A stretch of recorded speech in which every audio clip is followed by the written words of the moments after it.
Hey guys, YouTuber100 here, and now continuing my Christmas reviews for this year, and I'm going to review for you guys the Santa Claus 2. Yeah, so, oh, out of the trilogy, I'd say this movie is probably my favorite one out of the three. Yeah, I just really do like this one. I just like this one a little more than the first one, yeah. I just feel like this one is just kind of more watchable than the first one. Yeah, I can watch this one more than the first one. Yeah, so, yeah, I really do like this one a lot. Yeah, basically in this movie, basically have pretty much all the cast from the first movie returning. Yeah, you have Tim Allen, Judge Reinhold, Wendy Crewson, Eric Lloyd, and David Krumholtz. And new there's also some new cast members in this movie. Yeah, you have like Elizabeth Mitchell, Spencer Breslin, Lillian Lemme, even Art LaFleur, and yeah. So this one does have a larger cast than the first movie does. Yeah. I also think this one has kind of a better story to it than the first one did. Yeah, the first movie was just kind of an introduction into the trilogy where just Scott becomes Santa. Where in here, there's actually more story because he is Santa. And yeah, there's just like he's got a lot more to deal with in this movie. Yeah. So yeah, this is just like as I said, and this one is my favorite in the trilogy. Yeah, really good movie. I give this 3.25 stars out of 4. So yeah, let me just get started. Alright, so the movie starts where there's a plane that's approaching, flying over the North Pole, and one of the people in the plane can hear the sound of like hammers. And then we just see, as opening titles, those the opening titles, there's like we see the elves working in the North Pole. We just see them building toys, yeah. And then some of the elves in like the they're seeing that there is the plane that's coming directly over them, and Bernard's there, and yeah, they're just a bunch of elves working there, just trying to get the North Pole quiet, just to make sure that everyone is quiet, and so the plane doesn't discover that the North Pole is there. And then Scott or Santa, he arrives, and then everything just becomes very quiet. Yep. And then the plane then loses sound. Yeah, they lose all the sound that they were hearing. And then all of a sudden we hear the Smokey Robinson version of Santa Claus is Coming to Town playing. And the elves are trying to track where it's coming from. And then, yeah, they've located, and then Scott and Bernard go to find where it's coming from. And then in the plane, the pilot was dancing, kind of dancing along with the music. And then Scott and Bernard find where the sound is, and it's one of the new elves, who's now the number 2 elf, Curtis, who's played by Spencer Breslin, and he's playing the song. And then Scott and Bernard then turn off the song on, and then as the plane then flies by, and then they just say the sound is gone. Yeah, and then the plane then flew by, and yeah, it was all clear. Here, and Bernard was just telling Kurtz that he has to grow up because he's 900 years old. And then Curtis is walking along with Scott and Bernard, and he's carrying the Santa handbook that says like everything that involves being Santa.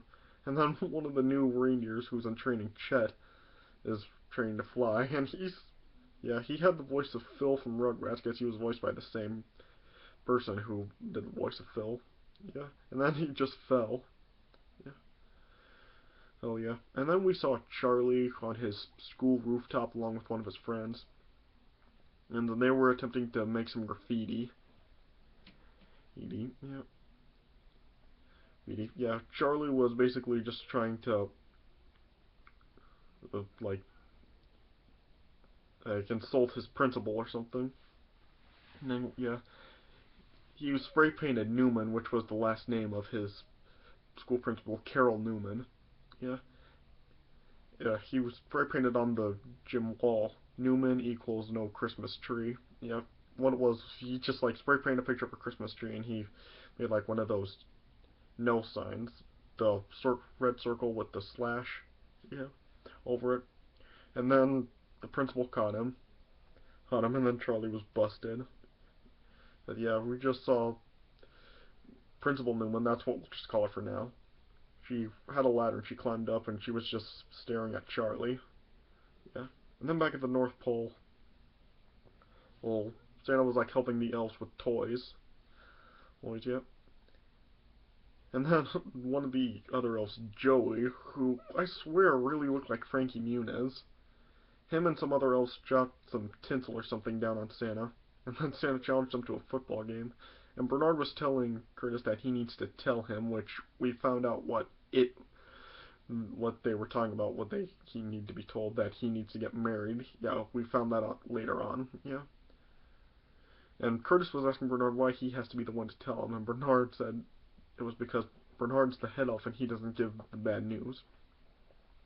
And then we saw Santa or Scott and those elves playing football. But yeah, Scott was on his own, and there were like about 6 or 7 elves. Yeah, yeah, and then the elves then were teaming up on Scott or Santa, and then they scored a touchdown and dogpiled on him. Yeah, and all the other elves in North Pole were just watching as it was happening.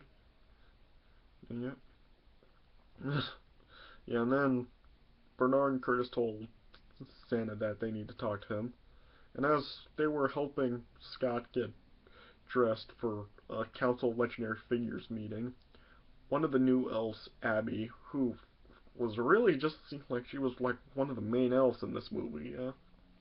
She just always seemed to be around Santa a lot. Yeah. And as she was offering him some hot cocoa, she told him that she sent Dasher, the reindeer, down for some cocoa beans. And then Scott realized that it was bad news, because whenever she would mention cocoa beans, that she generally has bad news. And then she handed him the naughty nice list, and she told him that Charlie was on the naughty list. Yes, well, she didn't actually say it, but Scott figured it out. Yep. Yep. And yeah, Scott knew that he needed to go see Charlie, but then and and Curtis was finally told by Bernard that just a basic Bernard basically just demanded it for Curtis to tell him.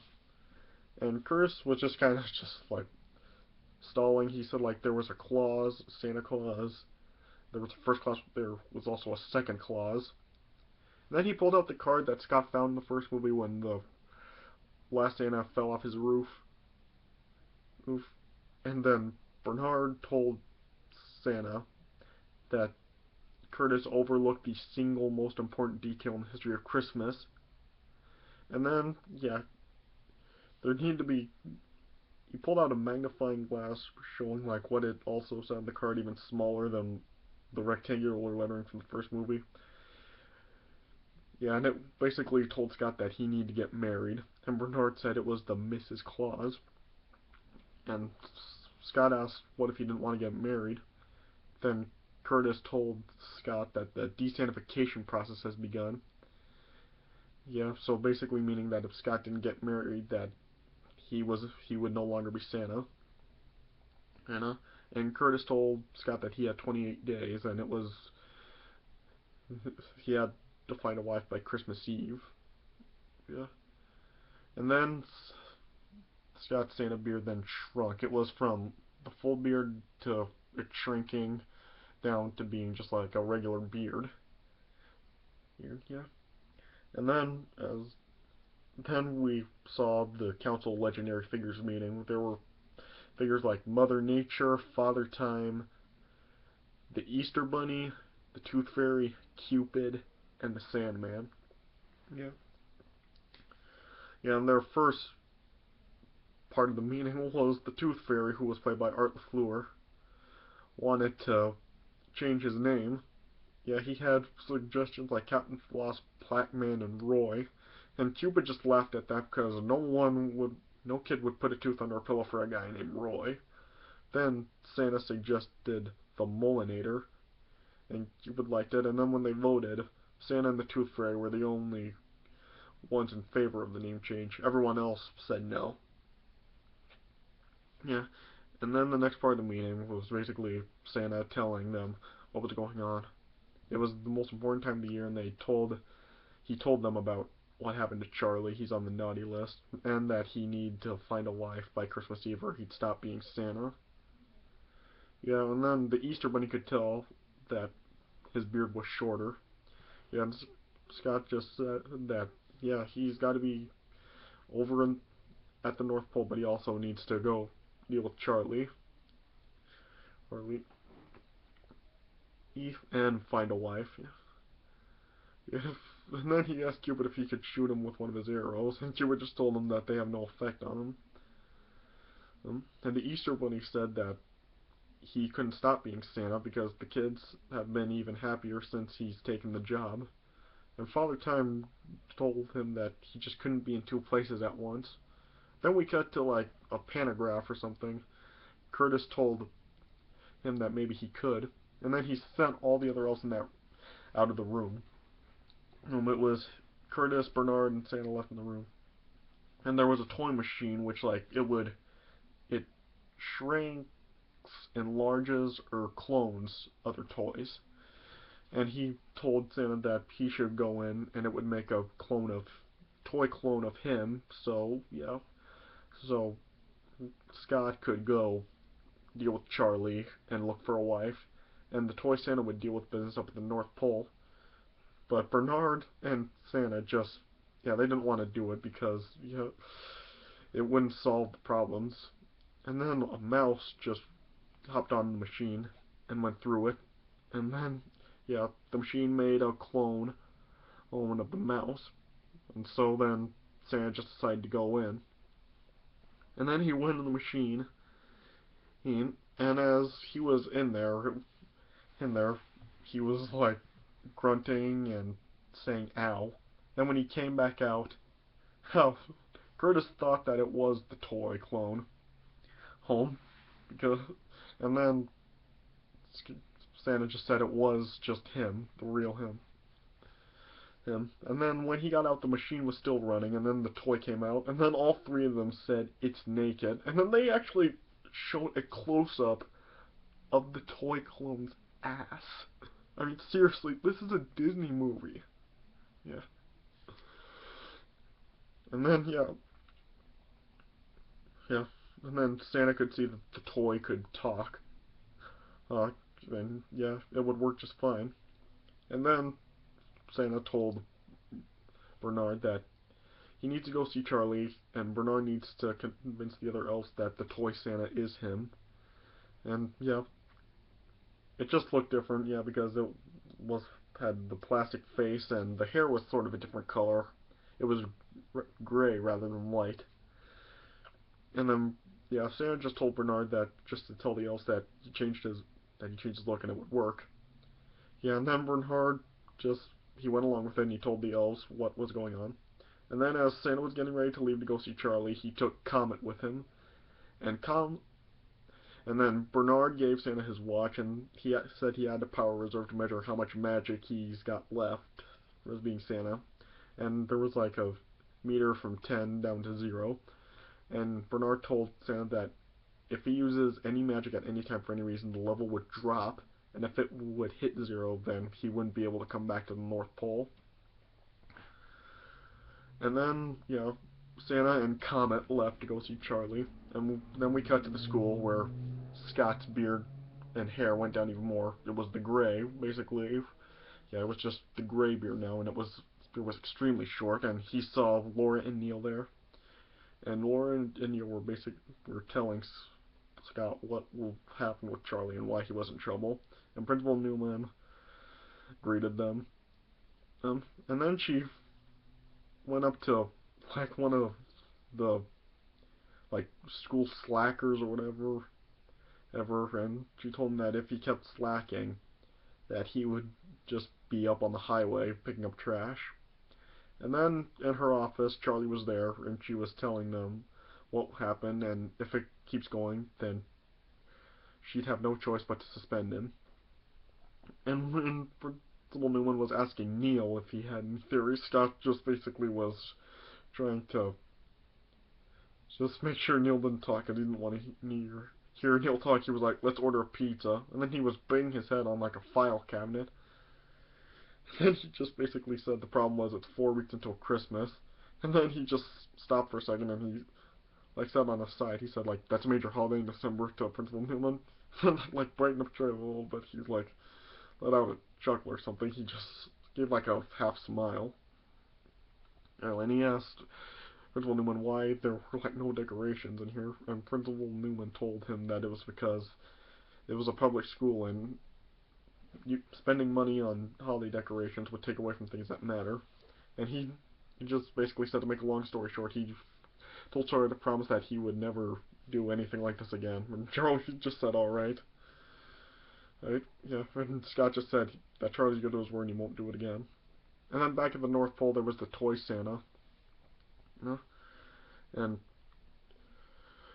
Curtis had him look at the handbook, and Abby brought him some cocoa, and yeah, he just drunk it down, and yeah, he just was totally bright. He wanted some more, and then we cut back to Scott with Laura, Neil, and Charlie, and yeah, he told them what was going on. That if he didn't find a wife, that he'd be gone. And as Scott was talking about why it would be easy for him to find a wife or whatever, then his beer went down even more, and then it was completely gone, and he was just looked like his normal self again. And then, and Laura and Neil's new daughter, Lucy, who was played by Lillian Mummy, came. Yeah, and she just called Scott her uncle, even though he's not her uncle. Yeah.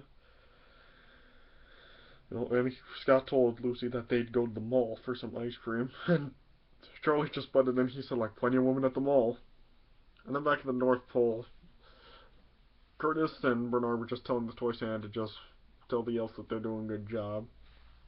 And Curtis just basically told Bernard just to admit that he was wrong and Curtis was right. And then later on we saw Scott attempting to have a date with someone that he never even met before. Yeah.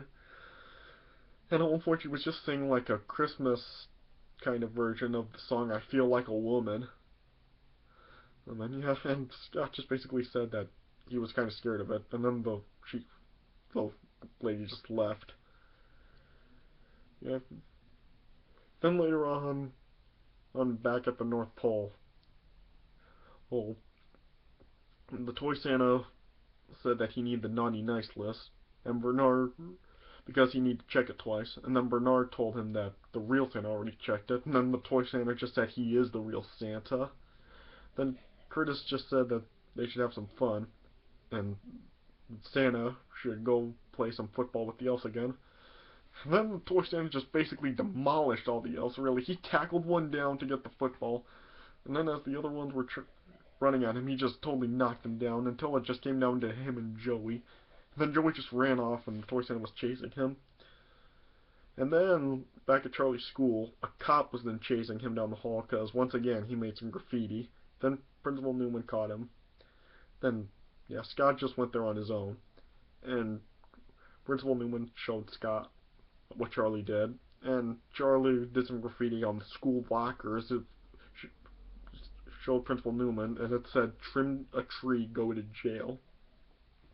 Then Principal Newman said that Charlie was suspended, but then Scott then just wanted another punishment that wouldn't involve taking him out of school, and he came up with community service. So, yeah, Principal Newman then told Charlie that he would need to clean up the wall and get everything completely off by the night, and then the rest of the week he would clean off every mark off of every locker and wall in the hallway. And then on the upcoming Saturday, there would be a detention group at the rec center that would scrape off graffiti. And then, back at the North Pole, the Toy Santa was looking at the naughty nice list, and he said that there was a bunch of mistakes on the list because there are people misbehaving by running with scissors and always being sticky. Even Bernard and Curtis tried to tell him that everyone does misbehave sometimes, but then the Toy Santa just said, if people misbehave, they get coal. Also, yeah, he decided to give the whole world coal, which we found out later on. Yeah. Then we saw Charlie scraping out graffiti at the rec center. And there was Scott and, yeah, we'll start calling her Carol right now. Yeah, Scott and Carol were there. And then a girl named Pamela ran up to Scott, and she told him that she wanted a dollhouse and a swimming pool, and Scott just called her Pamela. Well, and Pamela's mom just said that Pamela just couldn't resist talking to Scott. And Scott just told Pamela that if she be good, that she'll have a good Christmas. Then Carol asked Scott how he knew Pamela's name. He said that there was a necklace that said Pamela on it, but he really used some magic to find that out. Then as Carol just like walked off, Scott looked at his watch and it dropped down from 10 to 9. Then back at the North Pole, it was like nighttime. The Toy Santa painted up a toy soldier, and he put it through the machine, and he set it to enlarge. Yeah. And then Scott went to Carol's house. He basically asked her on a date to go out for like pie and stuff. And Carol told Scott that she was going to a faculty party at the school or something. And Scott then decided to take her there, and he'd stay for the party. And then Scott said that he had a really good ride, and it turned out it was a horse sled, which was also magic. And then the watch dropped down from 9 down to 6. And then as Scott and Carol were riding to the party, Carol was telling Scott about her old Christmas traditions, like her dad like putting a cot by the fireplace for Santa to take a nap or something, and some cocoa and cookies and stuff. And she told him about presents that she got, like a rocking horse and a wagon and a baby doll. And she told him about how she used to get into fights with people that told her Santa wasn't real. Yeah. And she said that that they were in a sled with Coco, but there was something missing. Then it started to snow, which was once again Scott's magic. Yeah. Then we get to the party, which was so, like, everyone just seemed like they didn't care that they were there. Yeah. Then later on, Scott then went up on stage and said that he would be that they should rock the party with Secret Santa. You know, and then Scott got a box of presents backstage, and yeah, he was calling out some people, and he would give them presents, and it was like all toys and games. Like one guy had the game Toss Across, and another guy had Rock'em Sock'em Robots. Yeah, and yeah, people just got more and more gifts, and it was once again Scott's magic, and then it went down to 2. Yeah, and then as all the people there were playing with the toys and games, Scott then gave Carol her present, and it was a baby doll. And then Carol pulled Scott out to the hall or something, and she thanked him for doing all of that. And yeah, they were about to kiss, and then a mistletoe popped up. Yeah, and then yeah, that was it for Scott. That was all his magic right there. And then they kissed. And then back at the North Pole, the Toy Santa told the elves that there would be no more making toys, and that the kids would be getting only coal.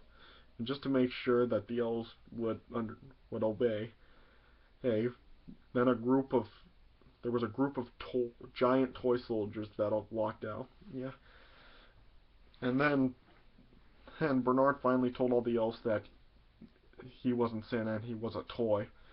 And then the soldiers then took Bernard away, and then the coal was just poured down, and then it just knocked the toys off. Then over at Carol's house, Charlie and a couple of his friends were throwing snowballs at Carol's window. And as they dropped down to hide, Scott then just was saying that they should just drop the snowballs and go home. And Charlie found out that his dad was with Principal Newman. Yeah. Then Scott tried to tell Carol that he was Santa because of all the stuff that happened with the mistletoe and the sleigh and stuff. And then he just said that he's Santa. Then Carol just didn't believe it and she kicked him out of her house. Then back at Charlie's house, Charlie was just like bawling and because he's just having a hard time keeping these secrets and his life is just becoming full of secrets and he hates it. And Scott tried to apologize and he just said that he he's no longer Santa and his time's up.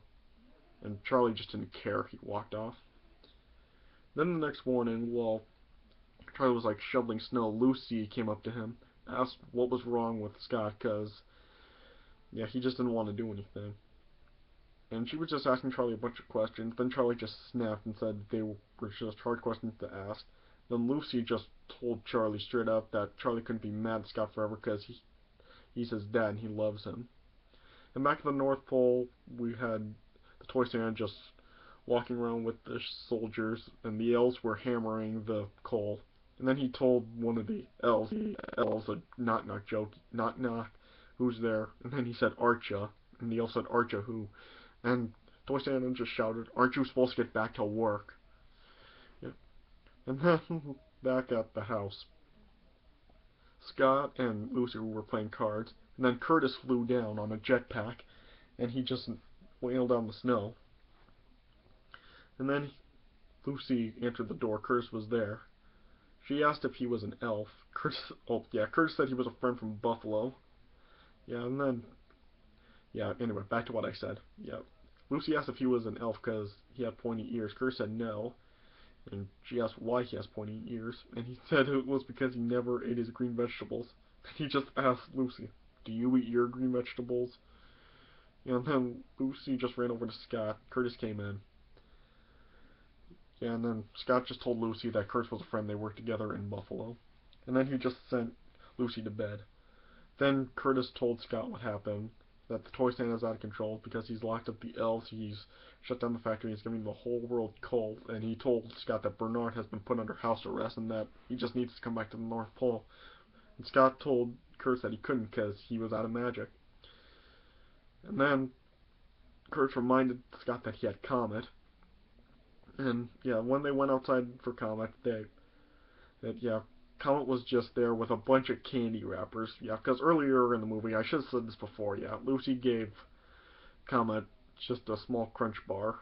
Yeah, and then Comet just became addicted to it. Yeah, and then, there were just a whole bunch of candy wrappers, and Comet was just fat, yeah. And Comet tried to tell Scott that he didn't eat it. And when Scott asked who did, Comet just said a squirrel. Then when Scott told Comet that he needed to take them back to the North Pole, he tried to pick Comet up, but he just couldn't. And when Comet tried to get up on his own, he just farted. And then they realized that the only way they were going to get back was with the Tooth Fairy. So they tried to yank out one of Scott's teeth. Yeah, Curtis tried to do the string and door trick, but that didn't work. Then Neil tried to throw a toaster down with a string tied to Scott's tooth, and that didn't work. It just threw Scott like over the stair ledge. And he just rolled down the stairs. And then Lucy said that she lost a tooth, and when she put it under her pillow, the Tooth Fairy then came. And then Scott and Curtis captured the Tooth Fairy.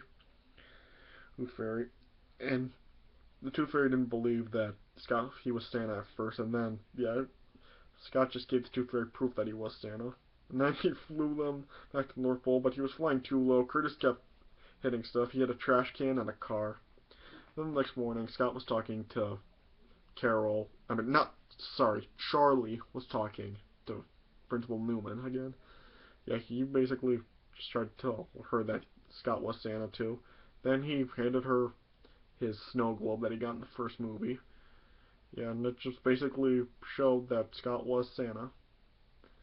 And then Scott, Tooth Fairy, and Curtis arrived back at the North Pole. Tooth Fairy took off, basically Scott and Curtis just fell right into the toy soldiers' arms. And then the toy soldiers and the Toy Santa tied Scott and Curtis up. And then they said that he had coal to deliver. And then Charlie then came down, and then he freed Charlie. He freed Scott and Curtis, and the Tooth Fairy also dropped Charlie and Carol off there too. Then they freed the elves, and as they were running to stop the Toy Santa then took off on the sleigh, and everyone was just in total silence.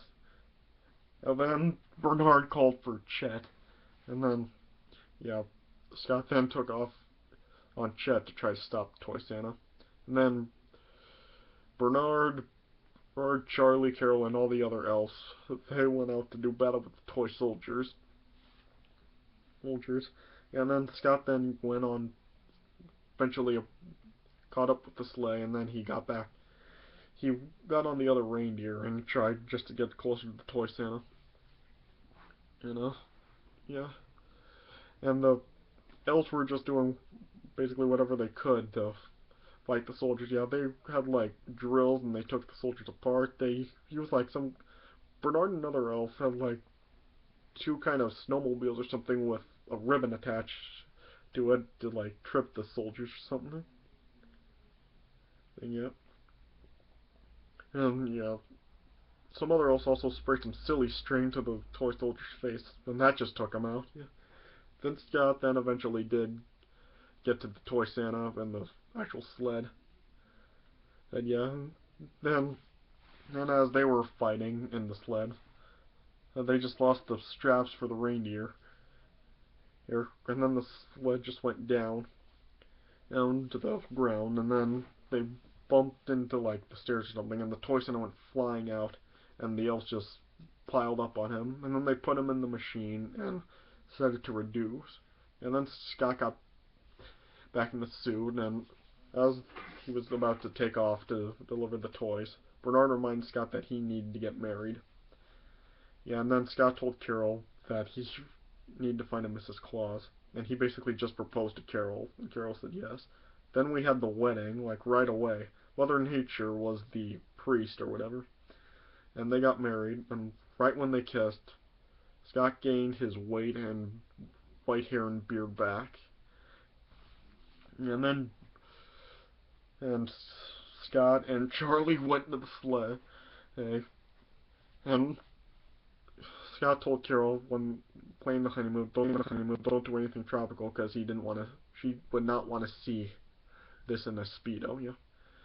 And then Scott and Charlie took off, and then we got to Charlie's house. Then Charlie woke up Lucy, and then, yeah, Santa then came down the chimney, and, yeah, Lucy figured out that it was Scott. And then Charlie was telling Lucy that he was her age when he found out that his dad was Santa, but he couldn't tell anyone, and Lucy can't tell anyone either. And then Scott then took off, and Charlie and Lucy went out, and they saw Scott taking off on a sleigh, and Comet was in the back, and Chet was taking Comet's place in the sleigh. And then, yeah, and then Scott then took off, and he said, "Merry Christmas to all, and to all a good night." And then, yeah, Chet was, like, doing something, probably wrong. And then, yeah, that's how it ended. So, yeah, 3.25 stars out of 4. Yeah, really like this movie. Like I said, probably my favorite one in the trilogy. Alright, so, yeah, those are for my Santa Claus 2 review. Hope you guys enjoyed.